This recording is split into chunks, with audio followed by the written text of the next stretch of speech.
Hey, everybody, welcome to this edition of Bird Brain 66 with your hosts. I'm Brian Bretch, and who are you?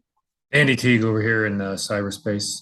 Or Cyberspace. Love it. yeah, We're going to be talking about the 1979 Hostess baseball card sets.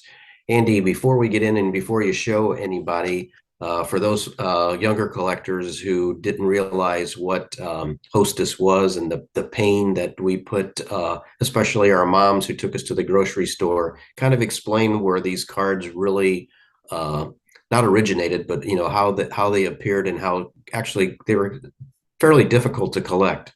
they actually were. They were actually on the bottom of the box on ho-hos, Twinkies, ding dongs, the chocodiles, and I think the snowball, whatever that one thing was called as well. And depending upon what type of box it was on, some of them were more difficult than others to get some of the players. And also, as I found out too, and especially the ho-hos was especially difficult to get a decent card without a crease or some kind of damage just because the way things were packaged and the way the cards were arranged on the particular box. You got the three card panel on each box. And when you went to the grocery store with your mom back in the day, you started flipping through boxes of Hostess to see who the three cards were back in the day. So, and back when we were doing that, we were, grabbing everybody. So it didn't matter because it could have been like Nolan Ryan or, Reggie Jackson, the big stars of the day where we would just grab them along with the Cardinals. And actually, the Cardinals were actually kind of hard to find even in the St. Louis area at the time. Definitely. And the crazy part was that if you had you know favorite players like you mentioned with like Pete Rose or Steve Garvey, it seemed like if you didn't get there on the day that the delivery was happening, it was you competing against every other kid in our range, whether it was a boy or a girl collecting, and you'd get there and the last couple of boxes would be okay, especially of your favorites like the Ding Dongs and the Ho Hos. It would be the same three players and on all the boxes, and then you'd have to go and beg your mom to buy a box of the snowballs, as you called them, which they were, those coconut covered whatever things that my mom knew, especially I was never going to eat, but in order to get some newer players you had to go with Yep. some of the least favorite of their snack cakes. And I think my mom let me buy them one time and I actually did have to choke them down, but thankfully my dad liked coconut and took them in his lunchbox to work. But after I refused to eat like one of them, then she goes, well, we won't be buying those again. Sorry, mom. I don't mean to be dissing on you, but that's just a childhood memory. Well, one of my memories was getting in trouble for cutting the bottom of the box out before Yes. the box up. So, and then the damn ding dongs are falling out all over, inside the cabinet, and then, Right. then that would get you in trouble. 'Cause All right. like anything else, and this is similar to like the Kellogg's and the 3D cards in the box, you open the box up and dig down through the box just to get the card out, regardless of what cereal it was, and then you probably didn't eat the cereal and got in trouble for that too. So, Right. but uh, but we're talking about the Hostess right now. So they went from this went from 75 to 79, and Brian and I were talking earlier.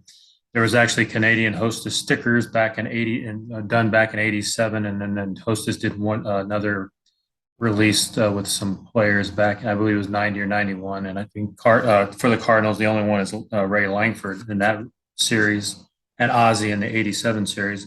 But I'll start it off with Gary Templeton, quite the hot hitting shortstop for the Cardinals back in the day. People don't remember him.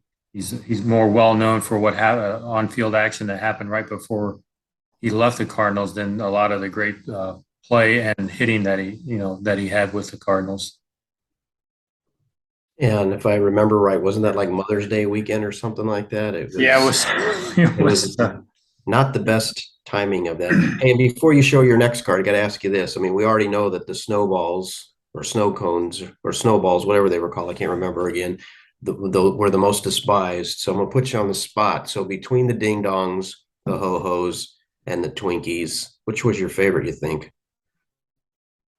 Oh man. I would say probably ding dongs or ho-hos just because they were chocolate. And then back in the I don't and that's so this will tell you how much I know. I know they still sell ding dongs as I see them in the grocery store.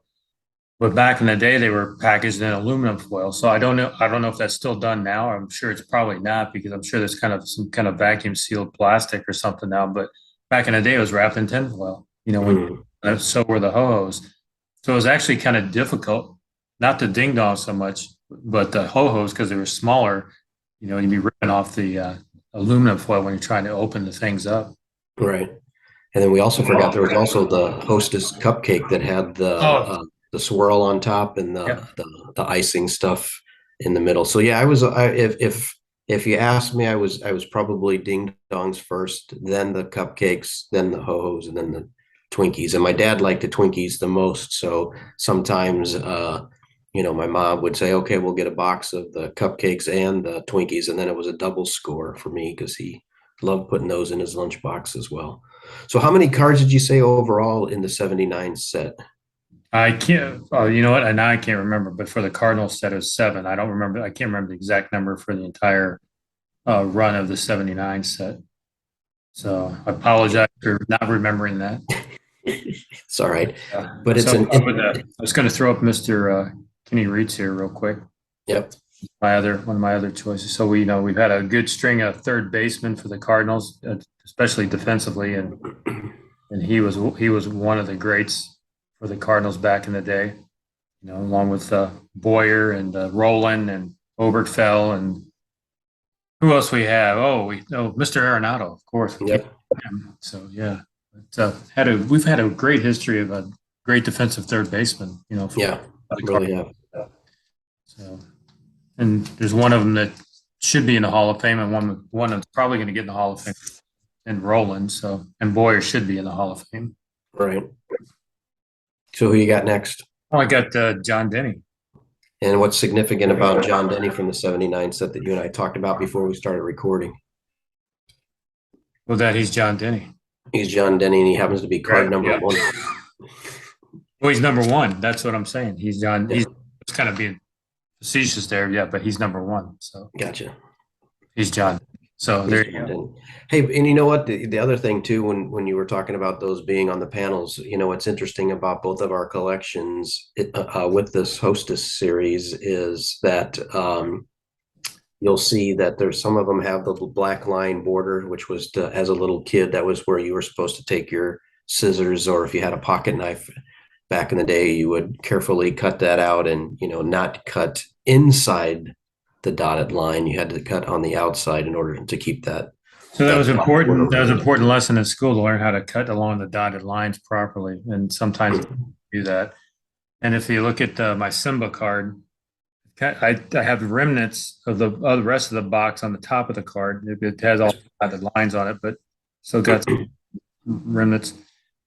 And it's not as clear as yours is because as you said, these things came off the bottom of a box and they could have got stuck to another box or who knows what who knows what happened to those box, when stuff gets shipped, especially back. When they were throwing them around. And I can't remember which one I just showed. I didn't show the back of it, but look at this one. Probably is not going to show up, but there's several of them. Yeah, you can kind of see it. There's a stain from the actual chocolate, or if it was the Yep. Twinkie or the Well, icing. So and that's commonplace. that's to my point too. That stuff was wrapped, the chocolates were wrapped in aluminum foil, and if it started getting warm or hot, that chocolate would melt on inside the box and cause stains within inside the packaging. So the stains sometimes on these cards are just unavoidable if you find them out there. I got Silent George up here next, and he's in an interesting shirt that everybody can see. Not the coolest of shirts back in the day, but well, I guess it was probably for '79. Yeah, that was Kind of a making a comeback. I guess that would be a cool shirt today. yeah, that's a terry cloth shirt. I remember having Yeah. one of those as a kid. He was number 66 in that set. Who else? We got an actor in there too. You're going to show I know you Yeah, talk about this, so I'm going to let you throw him up there. Clue Haywood. Yep. Pete Vukovich, for those of you, the reference, I'm sure most of you know, but he was the Yankee first baseman in the movie major league. So it was Pete Vukovich was a pitcher and actually got to play first base and took a couple of mighty logistic cuts in the batter's box. And He looked legit. He really looked legit in the yeah, movies. that mustache of him with the this mustache here, he's always had one in all of my Cardinal baseball cards. But the as the years wore on, and then when he made his way over to the Milwaukee Brewers, it started really turning more into He turned him more into the Mad Hungarian during that period of time. exactly. Then one of the great first baseman of the Cardinals, Mr. Hernandez. I got I think all dotted lines on that one too, which is amazing. Because so that was difficult to do. But he's got that 1970 porns mustache going on too. Like, He hey, does. ladies, how you doing? Wait, That one makes I think in the name of his book, his autobiography is "I Am Keith Hernandez," and yeah. so Yeah, that's cool. Hey, one of the things too that we talked about before we started recording was, and I'll let you do this. I don't want to steal your thunder, but what's the difference? And when we get this all the time, what's the difference between the Hostess and the Twinkies? And well, it's a minor detail, but it's important that people understand that. let me pull out a Twinkie card that I have, not from '79, obviously. And while you're doing that, one of the other things that we talked about before we started recording, so there's 7 Cardinals in this set, but it's interesting, who they picked. I just jotted down a couple of names of who they left out. Guys like Tony Scott, Mark Littell, Jerry Morales, and second baseman, not the professional fighter, but second baseman Mike Tyson. So it's interesting who they went with. Just to your point, here's the Gary Temple. Oh, let me get out of the glare. It's the Gary Templeton card right there. Mm-hmm. You can see it's all That's the Hostess. right. And if you look at the 75 Brock, there's a Twinkie because it's got the black bar, and you'll see that on the back of the Twinkie cards.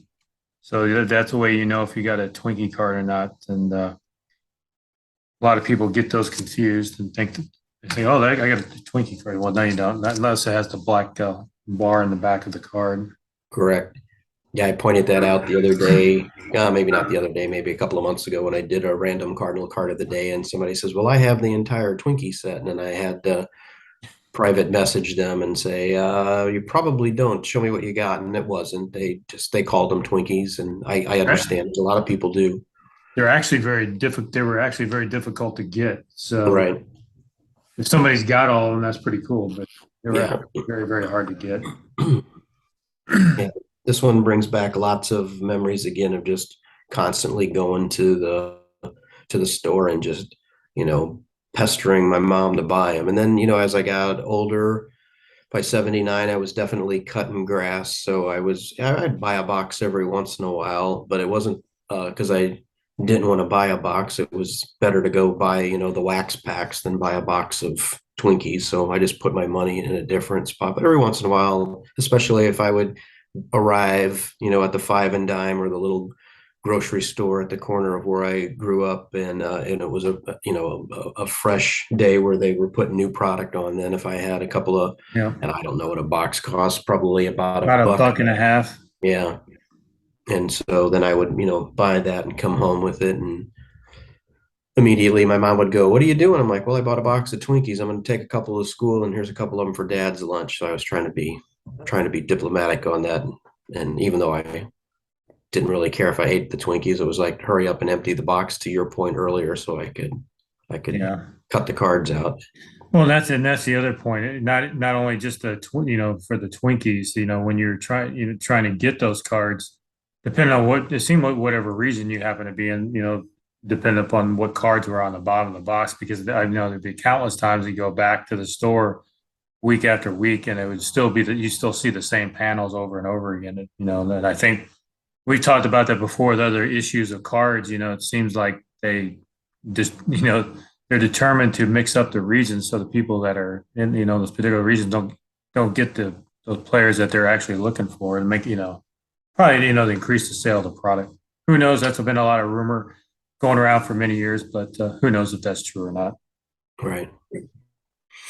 Alrighty, well, this was a great set. We know that they started in 75 and made their long run to 79, and like you said, a couple of little one-offs here or there. So I love this. It's a great childhood memory, this set. But anyway, as we get ready to wrap up, anything else that you want to add about this set, or you want to go ahead and Well, just close but it out? just kind of hostess in general, like if and for the Cardinals, especially if you're looking for, some of the cards out there, the 75 Gibson and Simmons are pretty difficult to come by in good condition and at a decent price. And then there's a couple other short print cards, what they call it, consider short print cards are hard to find cards that are out there as well from a couple of the other years. But in general, you can usually probably find these things relatively cheap unless they're Twinkie cards are in actually in mint condition. So another easy set to collect for folks, if you're starting the collecting process. So we always encourage people to go out there and try something new, collect something different, and get your kids involved. Absolutely. Nope, I agree. All righty, we'll go ahead and just close this out. And this was another successful show. We answered the big question between Hostess and Twinkie, so I think we nailed Yes. it. So we're BirdBrain66 at BirdBrain66 on the Twitter. BirdBrain66. What's the other thing we call On Facebook. it? There you go. I always get that screwed up. I don't know why that is. That's all right. We'll let It it was slide. easier for you because it's just easier for you to say it. So there you go. There you go. Well, just we thank you guys for joining us. As always, we're gonna hopefully these Thanks. programs will help everyone when there's now that the baseball season has ended for the Cardinals. We'll keep things popping and Really, hopping. of course, unfortunately, Yeah. didn't mean to mention that. Later.